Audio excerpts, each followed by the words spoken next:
Kia ora, Kate. This is a great question. Why does Australia have more respect for Māori than they do for their own Indigenous people? As a Māori woman myself, I grew up in New Zealand, but I've lived all of my adult life here in Australia, and I 100% agree with your statement. In my experience, I can confidently say that Aussies, particularly white Australians, are far more respectful and decent towards me and other Māori compared to Indigenous Māori. I'm willing to bet that most Māori who live here in Australia will agree with me on that. It's no surprise, actually. In fact, it's intentional.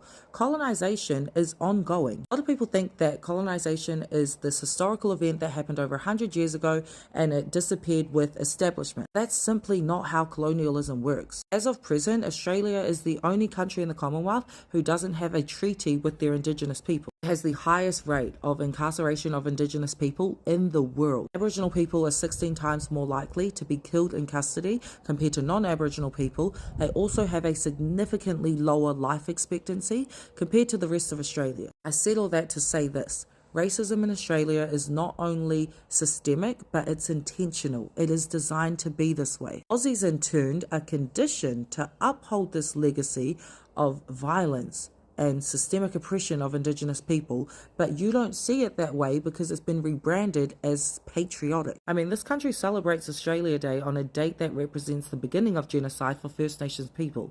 So not only can it be very obvious, it can also be very insidious as well. When you build your country on the genocide of Indigenous people, that legacy doesn't just disappear. It shows up in socio-economic injustices, health disparities, negative media representation, over-representation in all stages of the justice system, and just flat-out hate. The reason Australia treats everyone better than Aboriginal people is because without it, this country would crumble. If you give sovereignty and freedom back to Indigenous people, it opens the floodgates for everyone else who is being oppressed under this system. Disabled people, black people, gay people, trans people, poor people, everyone, all of us, will then demand our freedom back. Without an oppressive class, you can't have a ruling class, and somehow they've convinced most of us that that's what we want.